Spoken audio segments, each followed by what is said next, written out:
దేవుడు శాశ్వతుడు, ఆయన నిత్యుడు. శాశ్వతుడు మరియు నిత్యుడు. ఆయనకు ఆది లేదు, అంతము లేదు. ఆది అంతరహితుడు. అదే సమయంలో ఆయన అదృశ్యుడు. ఆది అంతరహితుడైన ఆయన అదృశ్యుడు. అట్టి అదృశ్యుడైన దేవుడు శాశ్వతంగా రాజ్య పరిపాలన చేస్తున్నాడు. దేవుడు అనే భావన, దేవుడు అనే మాట తెలిసిన వెంటనే ప్రతి మనిషికి గుర్తుంచుకోవాల్సిన విషయం ఏంటంటే, ప్రతి మనిషి జ్ఞాపకం ఉంచుకోవాల్సిన విషయం ఏంటంటే, ఆయన రాజు. దేవుడు అంటే ఆయన రాజు. మలాకీ గ్రంథము 1వ అధ్యాయం 14వ వచనంలో ఆయనే చెప్పాడు, దేవుడే చెప్పాడు. భూమి మీద ఉన్న మానవులకి పరలోకం నుండి ఇన్ఫర్మేషన్ వస్తుంది. మనిషి తనకు తానుగా పరలోకం నుండి వెళ్ళి ఏమీ నేర్చుకోలేడు. పరలోకము నుండే మానవ జాతికి, మానవ కోటికి దేవుడు అక్కడి నుండి ఇన్ఫర్మేషన్ ఇస్తాడు. వాళ్ళకిచ్చే ఇన్ఫర్మేషనే బైబిల్. అక్కడి నుండి ప్రవక్తల్ని, అక్కడ ఉన్న సందేశాన్ని ప్రవక్తలకు అనుగ్రహించి మానవులందరూ దేవుడిని తెలుసుకునేటట్లు దేవుడు ఇన్ఫర్మేషన్ ఇచ్చాడు. దేవుడే చెప్పాడు. ఆయన ఎవరై ఉన్నారట? మలాకీ గ్రంథం 1వ అధ్యాయం 14వ వచనంలో, నేను ఘనమైన మహారాజునై ఉన్నాను. దేవుడు ఏమై ఉన్నాడు? ఘనమైన మహారాజు. దేవుడు ఘనమైన మహారాజు.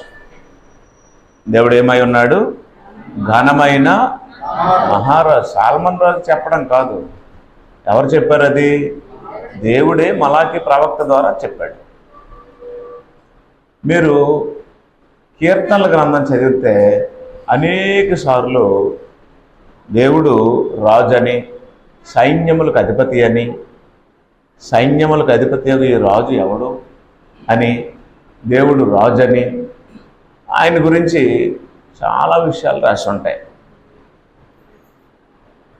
మరొక మాట, తిమోతికి రాసిన 1వ పత్రిక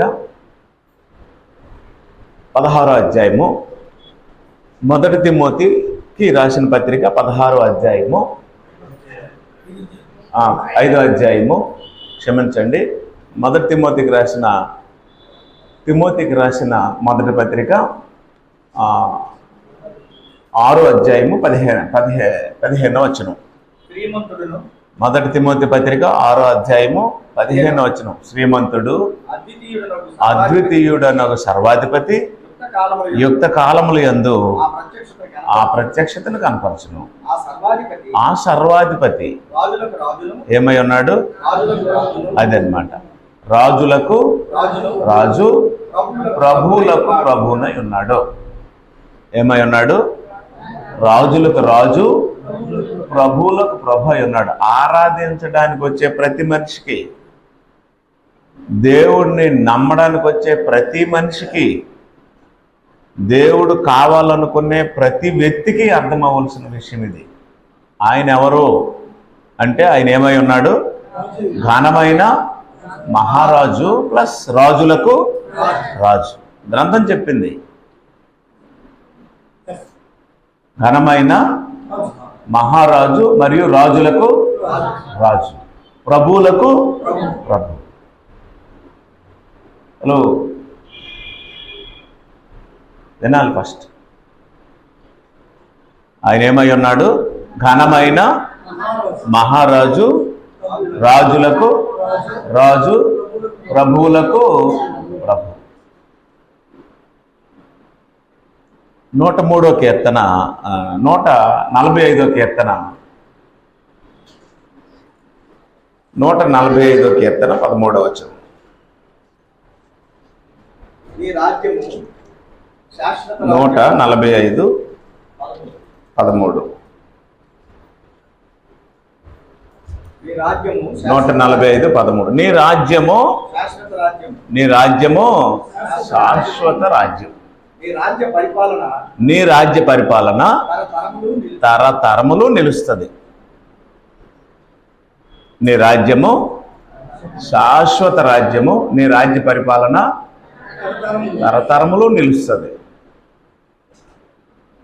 బైబిల్ ఏం చెప్పింది?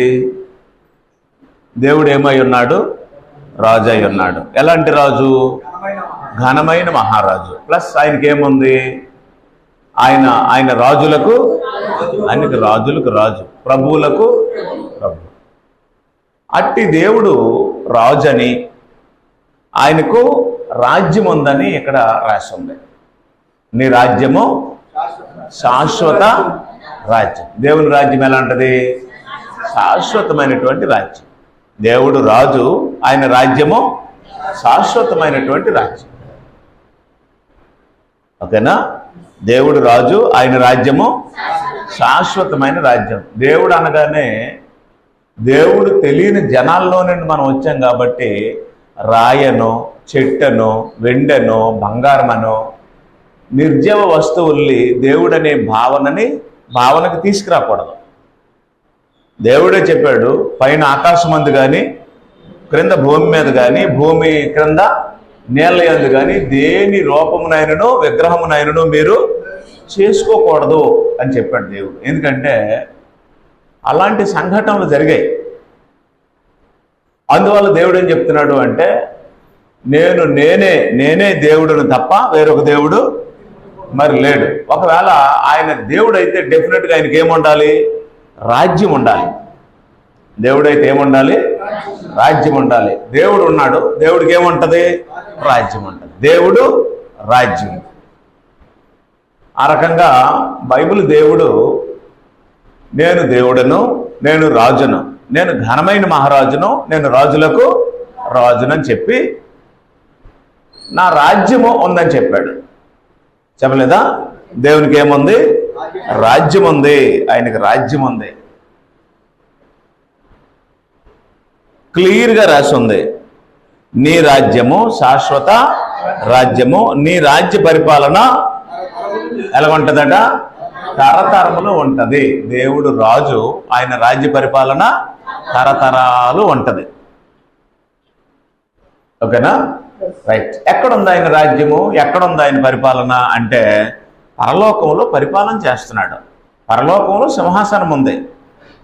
నీ సింహాసనము శాశ్వతమైనది అని రాసి ఉంది. అవునా? నీ రాజ్యము శాశ్వతమైనది అని రాసి ఉంది. ఆయన రాజ్యంలో ఏముంటాయి? రోమిలకు రాసిన పత్రిక 14వ అధ్యాయము 17వ వచనం చదవండి.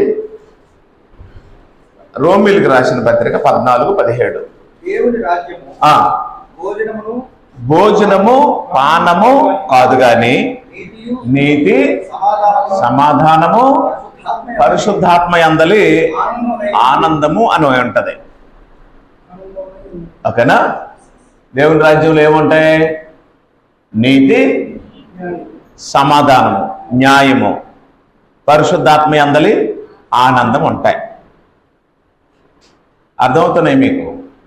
దేవుడు ఏమై ఉన్నాడు? రాజు అయి ఉన్నాడు. ఎలాంటి రాజు అంటే ఘనమైన మహారాజు అయి ఉన్నాడు. ఆయన రాజ్యం ఉంది. ఆ రాజ్యంకి అంతం లేదు. అంతము లేని రాజ్యము దేవుడు కలిగి ఉన్నాడు. ఓకేనా? 90వ కీర్తనలో మోషే ప్రభువా అంటాడు. దేవుడిని ఏమని అన్నారు? ప్రభువా అని రాసి ఉంది. మీరు పాత నిబంధన చరిత్ర అంతట్లో ఎక్కడ చదివినా ప్రభువుకి యెహోవా అని రాసి ఉంటుంది. దేవుడైన యెహోవా, ప్రభు అయిన యెహోవా అని ఉంటుంది. ప్రభువా తరతరములు మాకు నివాస స్థలము నీవే. పర్వతములు పుట్టక మునుపు, భూమిని ఆకాశమును నీవు పుట్టింపక మునుపు యుగ యుగములు నీవే దేవుడవు. నీవు మనుషులను మంటికి మార్చున్నావు, నరులారా తిరిగి రండి అని సెలవిస్తున్నా. నీ దృష్టికి 1000 సంవత్సరములు గడిచిన అది దేవుడు. కాబట్టి ఇప్పుడు మోషే దేవుడిని ఏమన్నాడు? ప్రభువా అన్నాడు. అంటే ఎవరిని ప్రభు అంటారు? రాజునే ప్రభు అంటారు. ఎవరిని పడితే వారిని ప్రభు అంటారు. ప్రభు అంటే అర్థం ఏంటి? పరిపాలించేవాడు. ప్రభువా అంటే అర్థము పరిపాలించేవాడు. కాబట్టి దేవుడు ఏం చేస్తున్నాడు?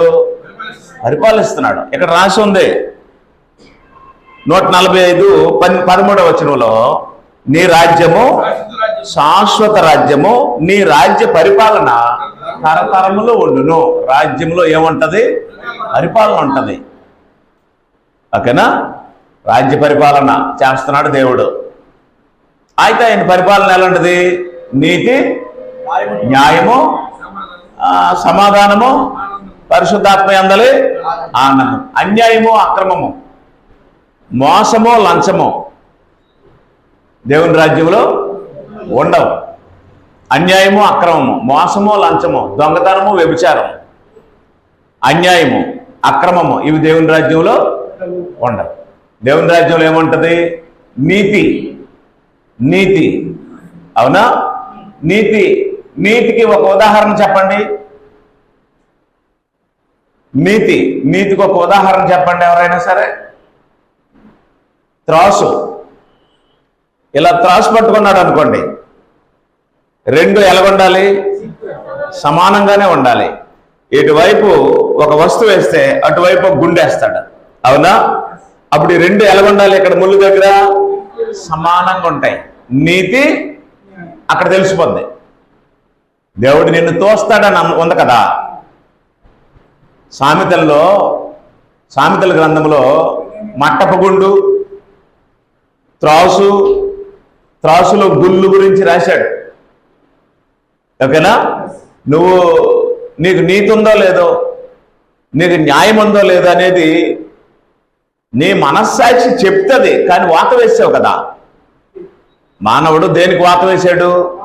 మనస్సాక్షికి వాత వేశాడు కదా, అవునా? అందువల్ల ఇప్పుడు నీతి చెప్పేది ఏది? మనస్సాక్షి లేని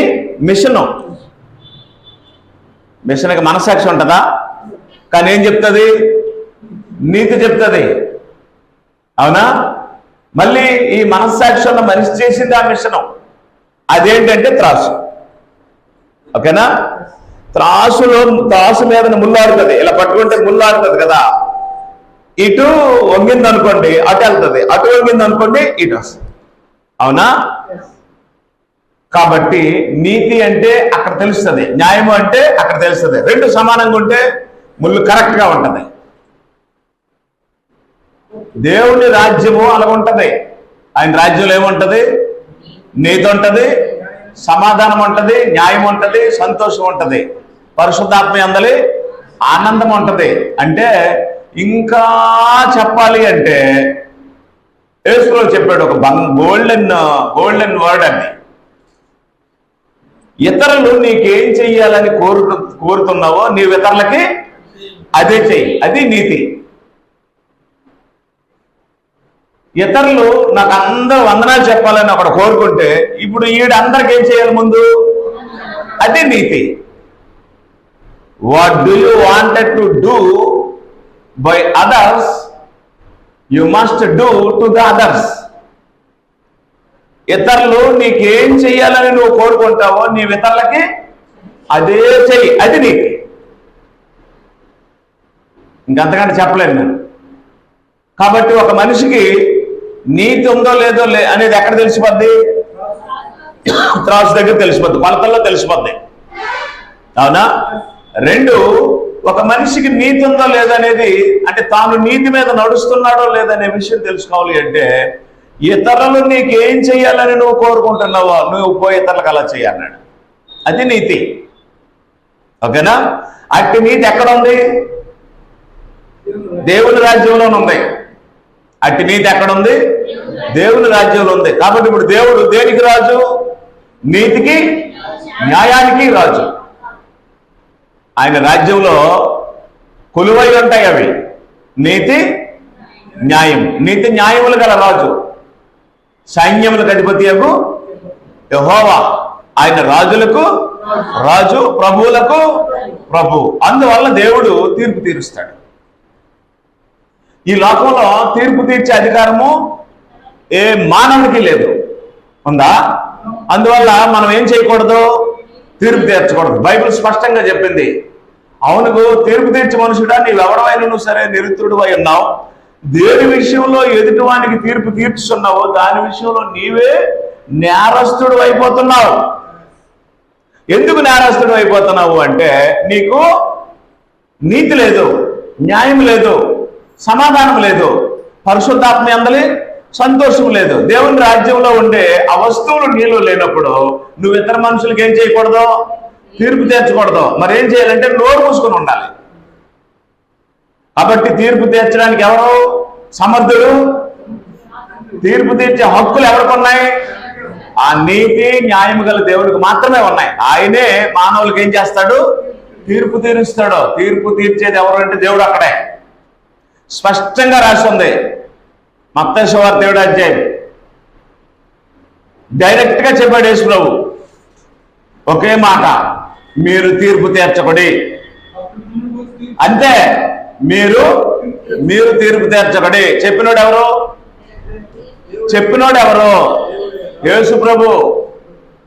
చెప్పినోడు ఎవరు? యేసు ప్రభు. ఏం చేయొద్దన్నాడు? మీరు తీర్పు తీర్చకుడి. దేవుని రాజ్యంలో ఉండాలనుకునేవారు నోరు మూసుకుని ఉండాలి. దేవుని రాజ్యంలో ఉండాలనుకునే వాళ్ళు మౌనంగా ఉండాలి. మీరు మౌనంగా ఉంటే అప్పుడు పరిపాలనలో తీర్పు ఎవరు తీరుస్తారు? దేవుడు తీరుస్తాడు. ఎందుకంటే మీ త్రాసు కరెక్ట్ కాదు. ఓకేనా? మీ త్రాసు కరెక్ట్ అయింది కాదు. ఎందుకంటే కులాన్ని బట్టో, బలాన్ని బట్టో, ధనాన్ని బట్టో మనుషులు ముఖం చూసో మొహమాటానికో మీరు అటు ఇటు బ్యాలెన్స్ చేసేస్తారు. అవునా? దేవుడు నరుని ముఖము చూడడం. పక్షపాతం ఉండదు. ఉంటుందా? పక్షపాతం ఉండదు. కారణం 18వ కీర్తన 30లో దేవుడు యథార్థవంతుడు అని రాస్తుంది. 18వ కీర్తన 30వ వచనం మీరు చదివితే దేవుడు యథార్థవంతుడు. అంతే. యెహోవా వాక్కు నిర్మలము. చాలు. దేవుడు ఎలాంటి వాడు? మీకు అర్థం అవట్లేదు. అది నా బాధ. మీకు దేవుడని పేరు తెలిసిందేమో, పేరు తెలిస్తే దేవుడు తెలిసినట్టు కాదు. లేకపోతే దేవుడి గుణలక్షణాలు చీటి దొరికిందేమో, ఎవడో రాసింది. దేవుడి గుణలక్షణాలు తెలిస్తే దేవుడు తెలిసినట్టు కాదు. ఆయన ఎలాంటి చర్యలు తీసుకుంటాడో, ఆయన ఎలాంటి ఎంత సమర్థుడు, ఏం చేయగలడో, ఆయన రాజ్యం ఎలాంటిది, ఆయన చర్యలు ఎలాగుంటాయి, ఆయన మనోభావాలు ఎలాగుంటాయి, ఆయన నిర్ణయాలు ఎలాగుంటాయి అనేది తెలియాలి. కాబట్టి అక్కడ ఏం రాసి ఉందంటే దేవుడు యథార్థవంతుడు. అవునా? దేవుడు యథార్థవంతుడు. నీ ముఖం చూడడం, నీ ముఖము నా ముఖము చూసి నీకొకలాగా నాకొకలాగా మాట్లాడేవాడు. మొహమాటం గాని, పక్షపాతం గాని, పొగుడితే పడిపోయే గుణాలు గాని ఆయనలో లేవు.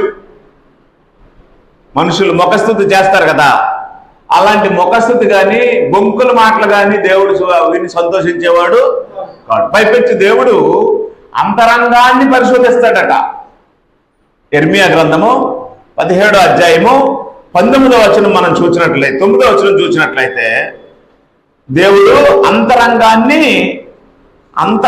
చూస్తాడు. అంతరంగం అంటే లోపల భాగాలు ఆయనకి కనబడతాయి. ఇర్మియా 17:9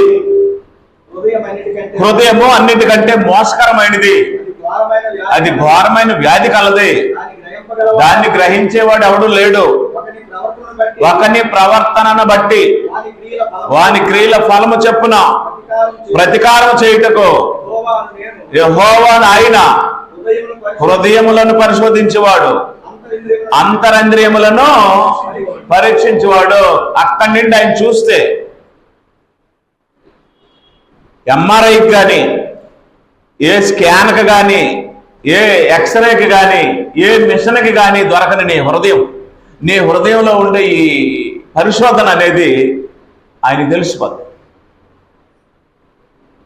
అర్థమవట్లేదా? మిషన్లు మానవుడు కంటే బాగా పనిచేస్తాయి, కానీ మిషన్ల కంటే దేవుడు అద్భుతంగా చూడగలడు. ఆయన కంటికి మరుగైనది ఏది? యెహోవా కనుదృష్టి తన యందు భయభక్తులు గలవారిని బలపరచుటగా యెహోవా కనుదృష్టి లోకమందంతా సంచారం చేయుచున్నది. లోకమందంతా సంచారం చేయుచుందంటే ఎక్కడో అడవుల్లోనూ చెట్లలోనూ చూస్తున్నాడు అనుకోకండి, హృదయపు అంతరంగాలు చూసేవాడట. దేని చూస్తాడు? ఈ నీతిని న్యాయాన్ని బట్టి లోకాన్ని పరిపాలించే దేవుడు దేన్ని చూసి పరిపాలిస్తాడు? అంతరంగాన్ని చూసి పరిపాలిస్తాడు. కాబట్టి దేవుడు అదృశ్యుడు అయినంత మాత్రాన నీ చర్యల విషయంలో కూడా గుడ్డివాడు అని అనుకుంటే మనం గుడ్డులం అయిపోతాం. ఆయన కన్నులకు మరుగైనది ఏది లేదు. నువ్వెక్కడున్నా నీకు ఆయన కనపడ్డావు. చాలా మంది బయలుదేరి ఏం చెప్పారంటే, దేవుడు మాకు కనపడ్డాడు, దేవుడు మాతో మాట్లాడాడు, మాకు దర్శనం వచ్చింది, మాకు వాక్కు వచ్చింది, స్వరం వచ్చింది అని చెప్పిన వాళ్ళు మీరు చాలా మంది విని ఉంటారు. అవి అబద్ధాలవి. క్లియర్గా రాసి ఉంది యోహాను సువార్త 1వ అధ్యాయం 18వ వచనంలో. ఈ బైబిల్ పట్టుకొని చెప్పే అబద్ధాలు అవి. దేవుడు కనపడ్డాడు, దేవుడు పిలిచాడు, దేవుడు మాట్లాడాడు, దేవుని స్వరం వచ్చింది, దేవుని వాక్కు వచ్చింది, స్వరం సన్నగా వినపడింది, దేవుని యొక్క దర్శనం నాకు వచ్చానని చెప్పే మాటలు అబద్ధాలు అవి. ఎవరికో వచ్చినవి నేటి కాలంలో ఉన్నోళ్ళు చెప్పుకుంటున్నారు, ఇప్పుడు రావవి. ఎవడునో ఎప్పుడైనా దేవుని చూడలేదు. తండ్రి రొమ్మునున్న అద్వితీయ కుమారుడే అంటే యేసుక్రీస్తే ఆయనను బయలుపరిచెను. కాబట్టి దేవుని గురించి అవగాహన లేని వారు దేవుడిని చూసామని చెప్పుకుంటున్నారు. దేవుడు ఉన్నాడో లేడో అన్న అవగాహన లేని వారు దేవుడు లేడని ఇస్తున్నారు. వీళ్ళేమో అబద్ధికులు, వాళ్ళేమో నాస్తికులు. ఓకేనా? కాబట్టి తిమోతికి రాసిన 1వ పత్రిక 6వ అధ్యాయము 16వ వచనంలో, 1 తిమోతి పత్రిక 6వ అధ్యాయము 16వ వచనంలో ఇలా రాసి ఉంది. ఏమని? సమీపింపరాని తేజస్సులో ఆయన మాత్రమే వసించచ్చు అమరుడై ఉన్నాడు. ఏమై ఉన్నాడు? అమరుడు అంటే ఏమి లేదు, ఆయనకి అంతం లేదు, నాశనం లేదు. సమీపింపరాని తేజస్సులో ఆయన మాత్రమే వసించచ్చు అమరత్వం గలవాడై ఉన్నాడు. మనుషులలో ఎవడునో ఆయనను చూడలేదు, చూడనేరడు. అంటే వర్తమాన భూత భవిష్యత్ కాలాల్లో దేవుడిని చూసిన మనగాడు భూమి మీద ఎవడు లేడు, ఒక్కడే ఉన్నాడు. ఎవరైనా? యేసు ప్రభువే. ఆయన్ని చూసిన వాడు, ఆయన గురించి తెలిసిన వాడు, ఆయన గురించి బోధించవలసిన వాడు, ఆయన గురించి ప్రకటించిన వాడు, ఆయన గురించి ప్రాణం పెట్టిన వాడు, తిరిగి మళ్ళీ ఆయన దగ్గరికి వెళ్ళిన వాడు ఎవడైనా భూమి మీద ఉన్నాడంటే ఒక్కడే ఉన్నాడు. ఆయన ఎవరు? యేసుక్రీస్తు. యోహాను సువార్త 3వ అధ్యాయము 13వ వచనం. యోహాను సువార్త 3వ అధ్యాయం 13వ వచనం. పరలోకము నుండి దిగి వచ్చిన వాడే అనగా పరలోకములో ఉండు మనుష్య కుమారుడే పరలోకం నుండి దిగి వచ్చిన వాడు. అమ్మా, నా మాటలు మీకు అర్థమవుతున్నాయి. మీకు దేవుడు తెలియకపోతే మీ ఆరాధన పనికిరాదు. మీకు దేవుడు తెలియకపోతే మీ భక్తి పనికిరాదు. మీకు దేవుడు తెలియకపోతే మీరు ఆయన సావాసానికి పనికిరారు. మీకు దేవుడు తెలియకపోతే మీరు ఆయన రాజ్యంలో ఉండలేరు. వాటి అర్థమైందా? అయితే బైబిల్లో ఉండే దేవుడు తాను ఎలాగొన్నాడో బైబిల్తోనే బయలుపరిచాడు. అలా బయలుపరచడానికి ఆయన వాడుకున్నటువంటి ఏకైక సాధనము ఆయన కుమారుడైన యేసుక్రీస్తు ప్రవక్తలు. అవునా? కాబట్టి వారు చెప్పిందే సత్యం, కానీ కడుపు కోసమో కూటు కోసమో సంచి తగిలించుకొని ఎవడో దైవజనుడని పేరు పెట్టుకొని వచ్చి దేవుడు తెలియకుండా నాకు కనపడ్డాడని చెప్పింది మోసం, అబద్ధం. స్పష్టంగా రాసి ఉంది. ఏమని? పరలోకము నుండి దిగి వచ్చిన వాడే అనగా పరలోకములో ఉండు మనుష్య కుమారుడే తప్ప పరలోకమునకు ఎక్కిపోయిన వాడు ఎవడనో లేడు. కాబట్టి దేవుడు తెలిసిన వ్యక్తి అక్కడే ఉన్నాడు. ఎవరైనా? దేవుడిని చూచిన వ్యక్తి అక్కడే ఉన్నాడు. ఎవరైనా? దేవుడి దగ్గర ఉన్నవాడు అక్కడే ఉన్నాడు. ఎవరైనా? దేవుడి దగ్గర నుంచి వచ్చినవాడు అక్కడే ఉన్నాడు. ఎవరైనా? మళ్ళీ దేవుడి దగ్గరికి వెళ్ళాడు అక్కడే ఉన్నాడు. ఎవరైనా? యేసు ప్రభు. పేతురు రాసిన 1వ పత్రిక 1 పేతురు పత్రిక 2వ అధ్యాయం 22వ వచనం. ఆయన 3వ అధ్యాయము 1 పేతురు పత్రిక ఏమండి, ఒక్క నిమిషం అండి. ఆయన పరలోకానికి వెళ్ళాడు, వెళ్ళి అధికారం పొందాడు. 3:22 1 పేతురు పత్రిక 3వ అధ్యాయం 22వ వచనం. ఆయన ఎక్కడి నుంచి వెళ్ళాడు? ఎక్కడి నుంచి వెళ్ళాడు? భూలోకం నుంచి వెళ్ళాడు. భూలోకానికి ఎక్కడి నుండి వచ్చాడు? పరలోకం నుంచి వచ్చాడు. వచ్చినోడు ఆయనే, వెళ్ళోడు ఆయనే. ఇంకెవడైనా దేవుని దగ్గరికి వెళ్ళలేదు, ఇంతవరకు వెళ్ళడానికి అవకాశమే లేదు. దేవుని దగ్గరికి వెళ్ళాలంటే ఏముండాలి? కారు ఉండాలనికండి. దేవుని దగ్గరికి వెళ్ళాలంటే ఏముండాలి? బైక్ ఉండాలనకండి. దేవుని దగ్గరికి వెళ్ళాలంటే దేహం ఉండాలి. అవునా? దేహం లేకుండా ఏ నరుడు దేవుని దగ్గరకు వెళ్ళలేడు. దేవుని దగ్గర నుంచి భూలోకానికి రావాలంటే ఏముండాలి? దేహమే ఉండాలి. అవునా? పరలోకంలో ఉండాలి. పరలోకం వెళ్ళాలన్నా దేహం ఉండాలి. పరలోకము నుండి భూలోకానికి రావాలన్నా దేహం ఉండాలి. దేహం లేకుండా వెళ్ళలేని దేశాలు రెండే, ఒకటి పరలోకం, రెండు భూలోకం. భూలోకంలో ఒక మనిషి రోజు పుట్టాడు ఆసుపత్రిలో. దేంతో వచ్చాడు? దేహంతో వచ్చాడు. ఆ దేహాన్ని విడిచిపెట్టి మళ్ళీ దేవుని దగ్గరికి వెళ్ళాలనుకోండి ఏముండాలి? మళ్ళీ దేహమే ఉండాలి. అక్కడికి వెళ్ళడానికేమో మహిమ దేహం ఉండాలి, ఇక్కడికి రావడానికేమో మంటి దేహం ఉండాలి. దేహం లేకుండా పరలోకం వెళ్ళడం అనేది సాధ్యమైన పని కాదు. కాబట్టి ఈ దేహాలు విడిచిపెట్టిన వారందరూ మధ్యస్థ అవస్థలో ఉన్నారు.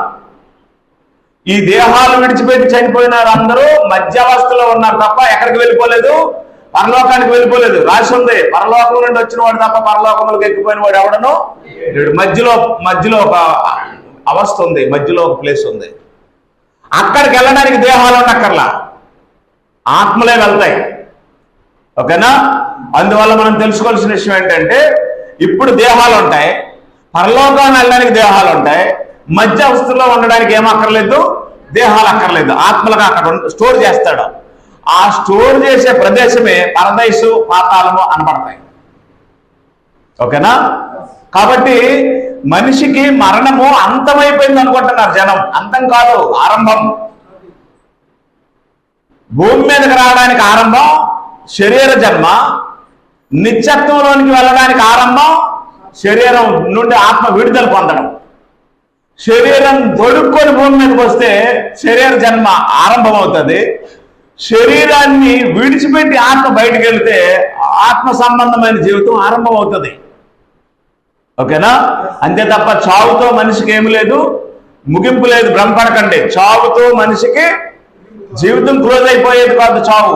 ఆ రకంగా దేవుడు మానవుడిని సృష్టించాడు. ఓకేనా? కాబట్టి నేనేం చెప్తున్నాను స్పష్టంగా ఆలోచించండి. దేవుడు ఏమై ఉన్నాడు? రాజై ఉన్నాడు. ఎలాంటి రాజై ఉన్నాడు? ఘనమైన మహారాజై ఉన్నాడు. ఎవరికి రాజై ఉన్నాడు? రాజులకు రాజు, ప్రభువులకు ప్రభు అయి ఉన్నాడు. ఎక్కడున్నాడు? పరలోకమందు ఉన్నాడు. ఏం చేస్తున్నాడు? రాజ్యం చేస్తున్నాడు. ఆయన రాజ్యంలో ఏముంటాయి?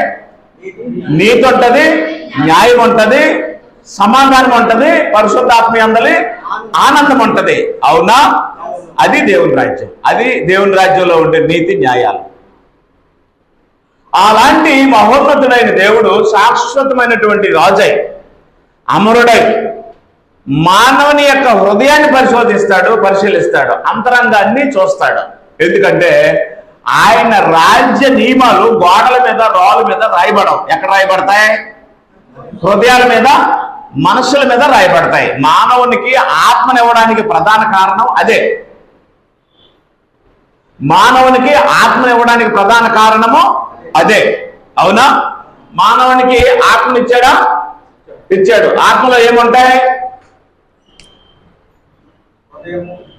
ఆత్మనిచ్చాడు.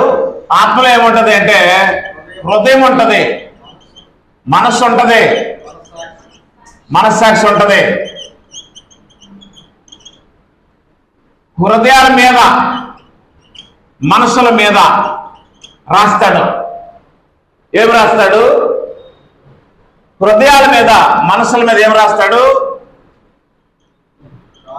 రాజ్య నియమాలు రాస్తాడు. దేవుడు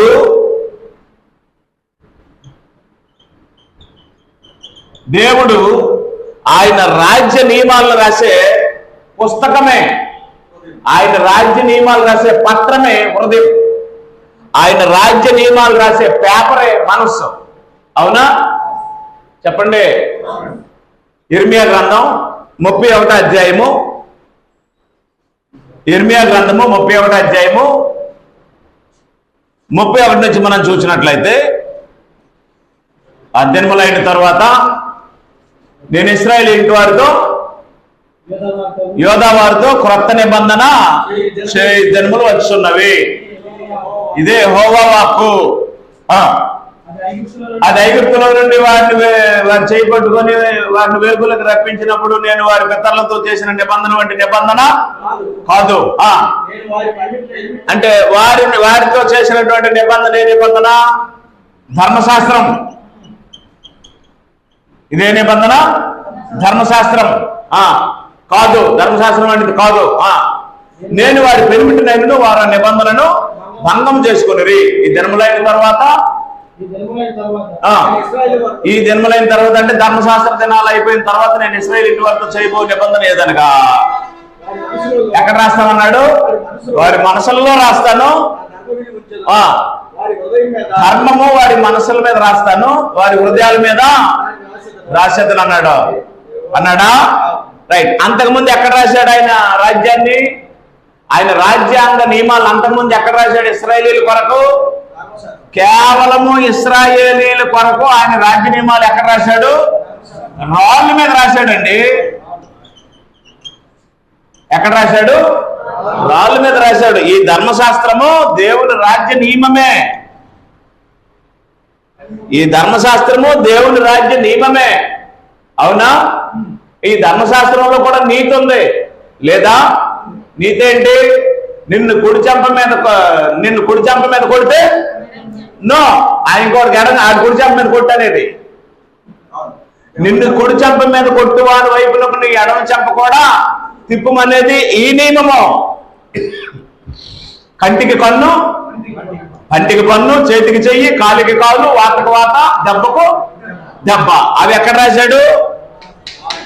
ఈ ధర్మశాస్త్రంలో రాశాడు. అప్పుడు ఈ ధర్మశాస్త్రం ఎక్కడ రాశాడు? రాళ్ళ మీద రాశాడు. ఇప్పుడు దేవుని యొక్క రాజ్యం ఎన్నైంది? ఇదొకటి, ఇదొకటి. ఓకేనా? వాస్తవానికి పరలోకంలో జరుగుతున్న పరిపాలన ఇది జరుగుతుంది. అప్పుడు దీన్ని ఏమన్నాడు అంటే, ఈ హృదయాల మీద మనసుల మీద రాసేదాన్ని ఏమన్నాడంటే క్రొత్త నిబంధన అన్నాడా? రైట్. ఇప్పుడు దేవుని రాజ్య పౌరులు ఎవరు? యూదులు కారు, ఇశ్రాయేలీలు కారు. ఇప్పుడు దేవుని రాజ్య పౌరులు ఎవరు? క్రొత్త నిబంధన సంబంధులు. అప్పుడు ఈ క్రొత్త నిబంధన దేంతో చేయబడింది? క్రీస్తు రక్తంతో చేయబడింది. అవునా? మొదటి కొరింథీ పత్రిక 11వ అధ్యాయము 25వ వచనం చదివితే ఈ క్రొత్త నిబంధన దేంతో చేయబడింది? క్రీస్తు రక్తంతో చేయబడింది. చదవండి. ఆ ప్రకారమే భోజనం అని పిమ్మట ఆయన పాత్రను ఎత్తుకొని, ఈ పాత్ర నా రక్తం వల్ల అయినా క్రొత్త నిబంధన, ఈ పాత్ర నా రక్తం వల్ల అయినా క్రొత్త నిబంధన. క్రొత్త నిబంధన ఎవరి రక్తంతో చేయబడింది? క్రీస్తు రక్తంతో చేయబడింది. అవునా? ఎవరి క్రీస్తు?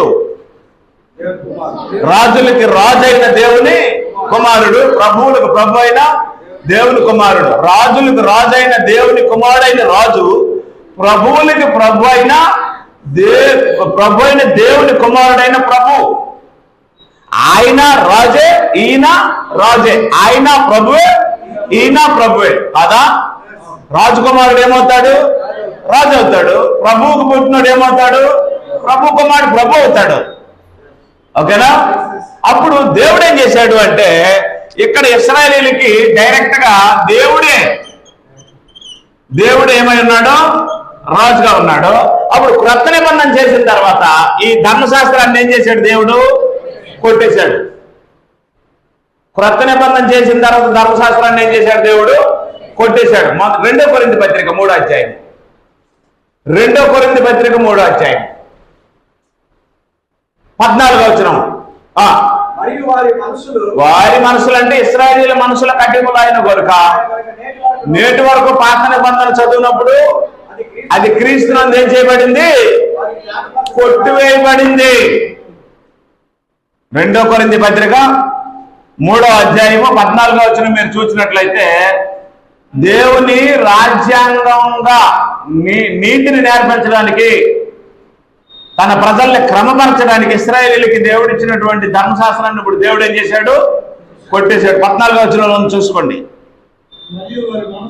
ధర్మశాస్త్రం కొట్టివేయబడిందని అనేక సార్లు చెప్పాడు దేవుడు. అనేక వచనాలు రాయించాడు పరిశుద్ధాత్మ. అవునా? మరి వారి మనసులో నేటి వరకు కఠినములాయి. కాబట్టి ఎందుకంటే దేవుడు ధర్మశాస్త్రాన్ని ఏం చేశాడట? కొట్టేశాడు. కొట్టేశాడా లేదా? కొట్టేశాడు. ధర్మశాస్త్రాన్ని దేవుడు కొట్టేయడానికి కారణం, ధర్మశాస్త్రాన్ని ఇచ్చిన వాడు ఎవరు? దేవుడే. ఇది నీతి గలవే. అవునా? ఏంటి ధర్మశాస్త్రం నీతి? నిన్ను రాయి తీసి ఎక్కడ కొట్టాడో అదే రాయి తీసి ఆయన అక్కడ కొట్టు. నీకు ఏ చెయ్యి తీశాడో ఆయనకి అదే చెయ్యి. అవునా? కంటికి కన్ను, నీకు ఏ పన్ను ఎరిగిందో ఆ పన్ను అది తిరగాల. న్యాయమే కదా? నువ్వు ఎంత బాధ అనుభవించావో అదే బాధ వాడు అనుభవించాలా. నువ్వు ఎంతమందికి బొట్టలేలు కోసావో వాడికి బొట్టలేలు పోయాలా. బొటన వేలు కోస్తే ఆ బాధ ఏంటో వాడికి తెలుస్తుంది. అవునా? కాబట్టి ధర్మశాస్త్రం దేవుడిచ్చిందే, ఇచ్చాడే లేదా? తన నీతి ఏంటో, తన న్యాయం ఎలాగుంటుందో తెలియచేయడానికి ఇచ్చి, పాపం అంటే ఏంటో మనుషులు గ్రహించినట్లు ఇచ్చినటువంటి ధర్మశాస్త్రం దేవుడే ఇచ్చినప్పటికీ నీతి న్యాయాలు ప్రజల్లో లేవు.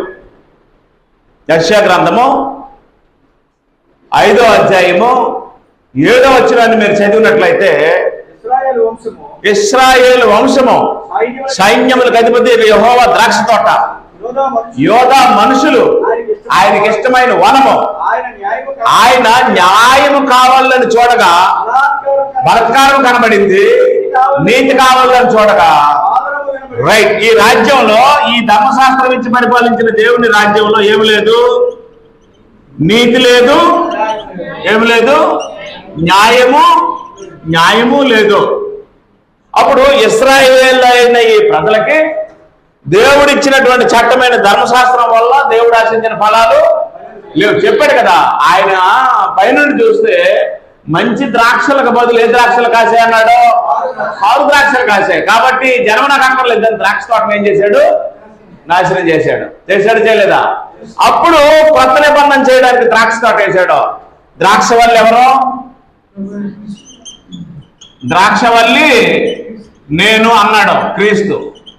అవునా? మరి ద్రాక్షవల్లి ఆయనైతే ద్రాక్ష తోట ఎవరు?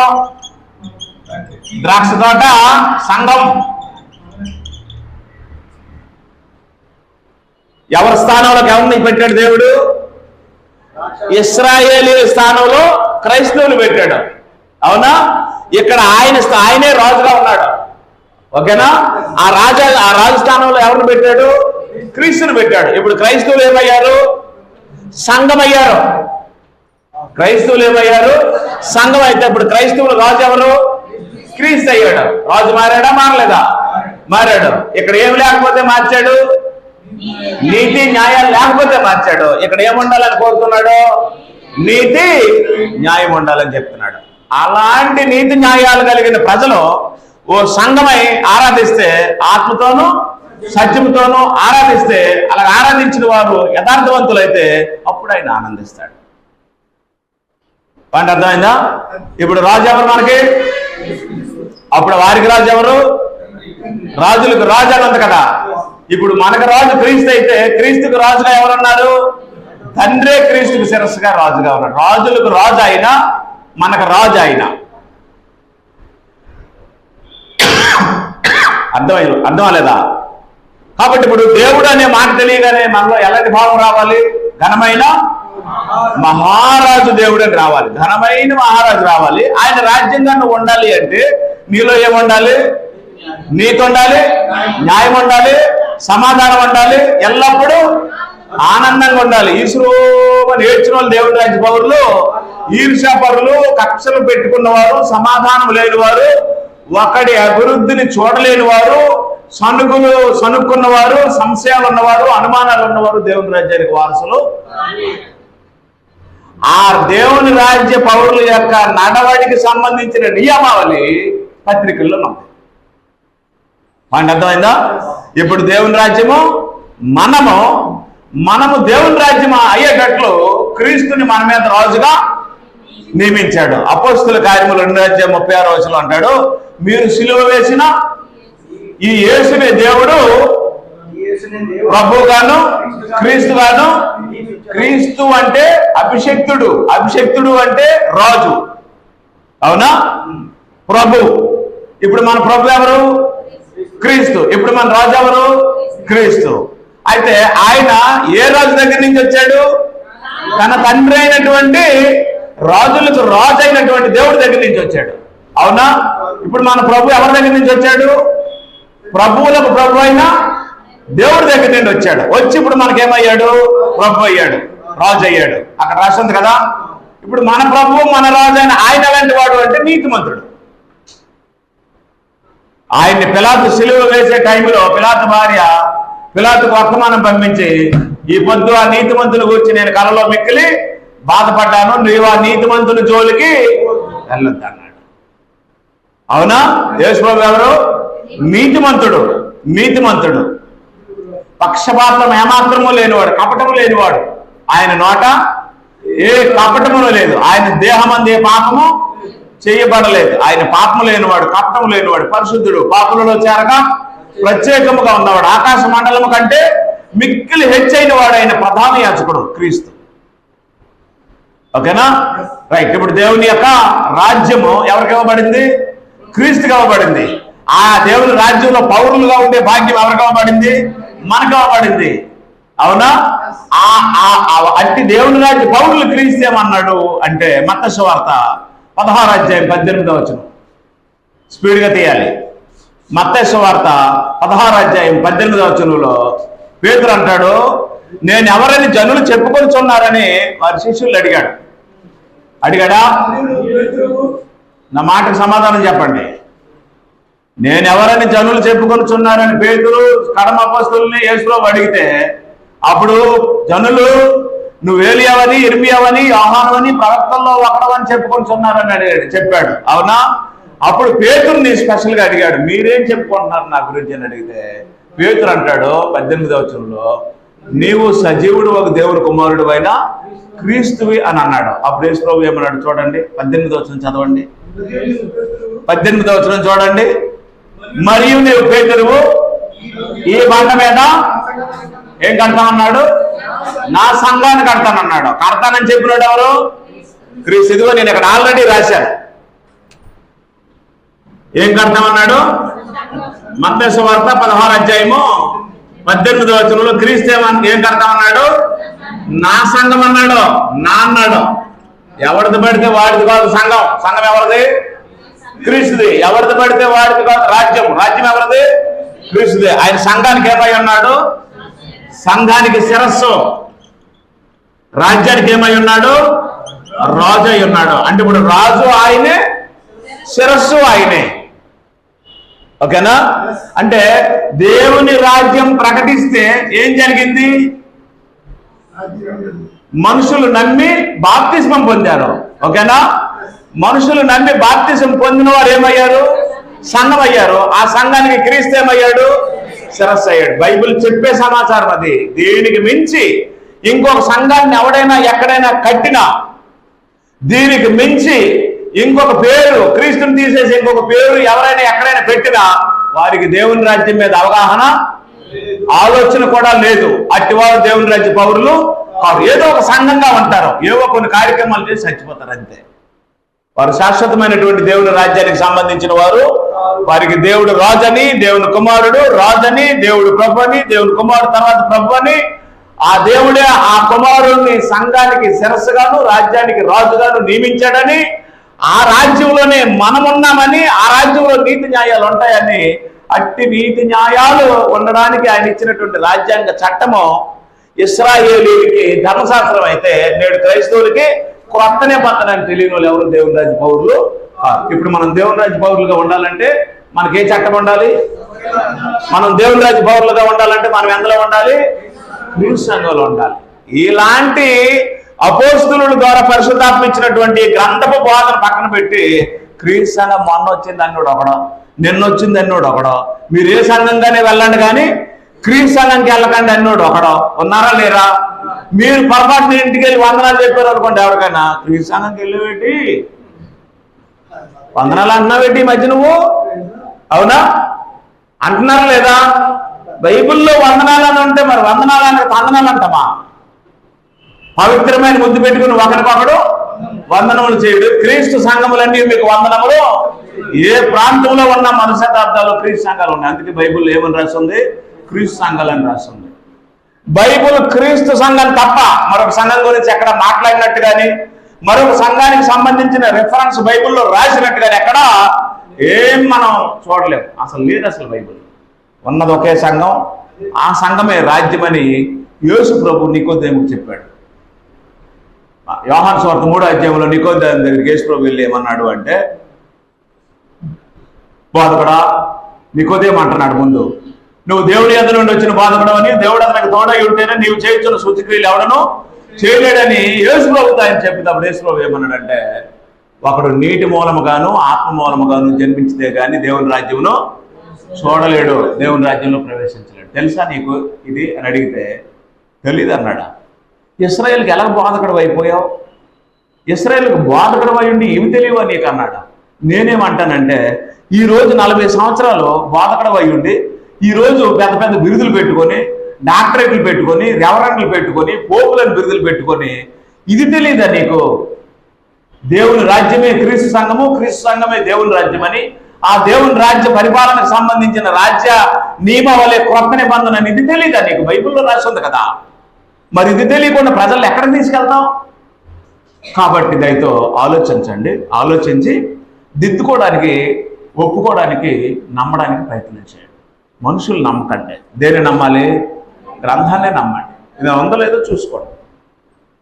ఆ రకంగా మనం ఉండాలని దేవుడు మన పట్ల కృప చూపించి, అల్పులు మీ అభాగ్యులు. మీకు గుర్తుందా అమ్మా?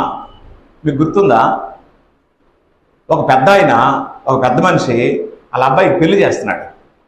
పెళ్లి చేసే టైంలో పెళ్లికి భోజనాలు ఏర్పాటు చేస్తారు కదా.